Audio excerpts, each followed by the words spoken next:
Good morning student, class 9। आज हम पढ़ेंगे चैप्टर 4 काव्य खंड में माखनलाल चतुर्वेदी के बारे में। हम जानेंगे कि उनका जन्म कब हुआ, उनकी मृत्यु कब हुई, उनकी रचनाएं कौन कौन सी थी, उनके बारे में आज हम इस चैप्टर में जानकारी हासिल करेंगे। ठीक है। माखनलाल चतुर्वेदी का जन्म मध्य प्रदेश के होशंगाबाद जिले के बम्बई गांव में सन 1889 में हुआ था। माखनलाल चतुर्वेदी का जन्म कहाँ हुआ? मध्य प्रदेश के होशंगाबाद जिले के बम्बई गांव में सन 1889 में हुआ।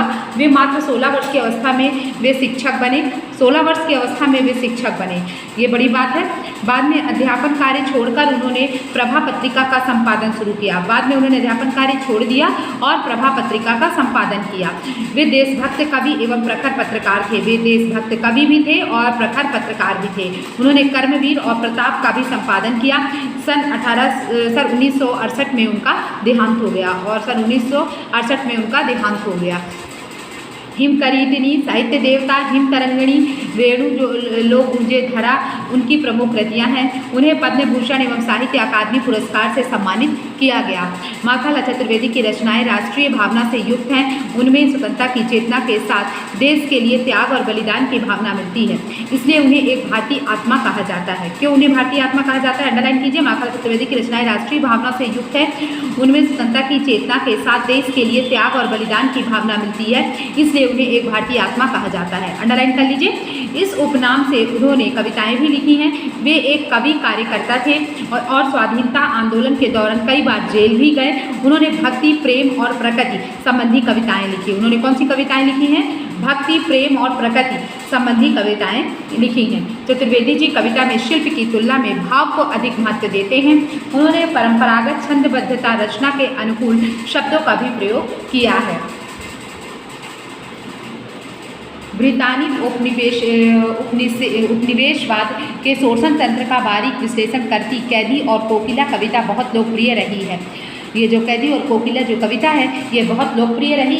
यह कविता भारतीय स्वाधीनता सेनानियों के साथ जेल में किए हुए दुर्व्यवहारों और यातनाओं का मार्मिक साक्ष्य प्रस्तुत करती है। यह कविता उस समय की है जब सेनानियों को जेल में बंद कर दिया गया था और उनके साथ जब अंग्रेज दुर्व्यवहार करते थे और उनको कठिन यातनाएं देते थे, उसका साक्ष्य प्रस्तुत करती है। कवि जेल में एकाकी और उदास हैं। जेल में उनके साथ कोई नहीं है। कोकिला से अपने मन का दुख, असंतोष और ब्रितानी शासन के प्रति अपने आक्रोश को व्यक्त करते हुए वह कहता है कि ब्रितानी मतलब अंग्रेज शासन के प्रति अपने आक्रोश को व्यक्त करते हुए वह कहता है कि यह समय मधुर गीत गाने का नहीं बल्कि मुक्ति का गीत सुनाने का है। कवि को लगता है कि कोयल भी पूरे देश को एक कारागार के रूप में देखने लगी है, इसलिए अर्धरात्रि में चीख उठी है। इसलिए अर्धरात्रि में जो है वह चीख उठी है क्योंकि उसे लगता है कि पूरा देश ही कारागार है और इसलिए वह रात्रि में चीख उठी है। ठीक है। इस चैप्टर में आपको उस समय का वर्णन है बताया गया है कि जब जो है भारतीय सैनिकों को जेल में बंद कर दिया जाता था, उन्हें कठिन यातनाएं ब्रिटिश सरकार देती थी। उस समय उनके मन में कैसी व्यथा चल रही थी, उस समय का वर्णन इस चैप्टर में आपको किया गया है। ठीक, इतना समझ में आया? जो नहीं समझ में आया डाउट क्लास में पूछ लीजिएगा।